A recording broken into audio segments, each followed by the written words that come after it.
महंगू तोरे अंगना खेले घासी ललना देखे बर सब जने आवथे। बोल परम पूज्य बाबा गुरु घासीदास की जय।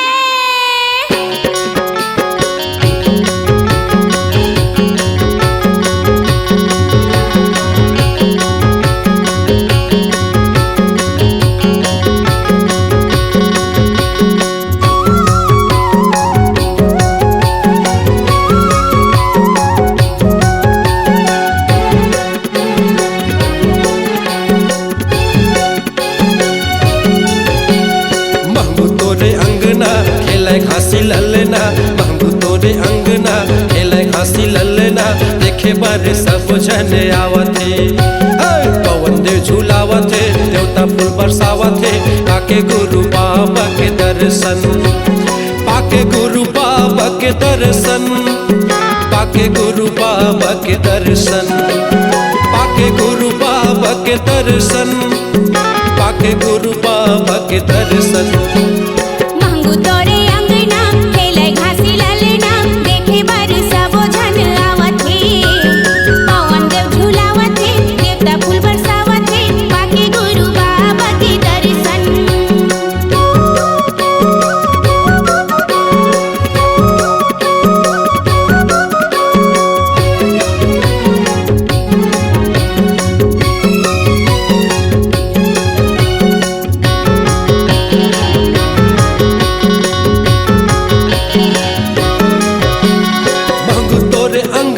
साधु संत नाचे, साधु संत नाचे दर्शन ला पाए पर चंदा बादल ले झांके, बादल ले झांके।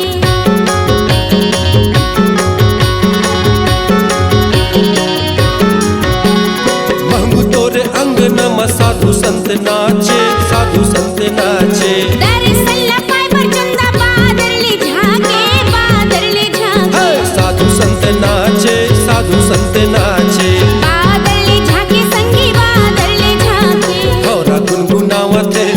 फूल बरसावथे पाके गुरु बाबा के दर्शन।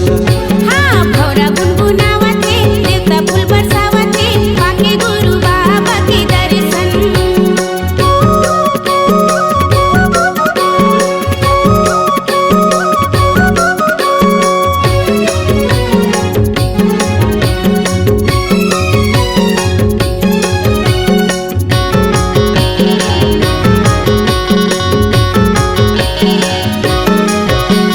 जन्म लेके घासीदास महंगू घर आए हैं, महंगू घर आए हैं। सत्य के संदेश ला बाबा सब ला बताए हैं, सब ला बताए हैं।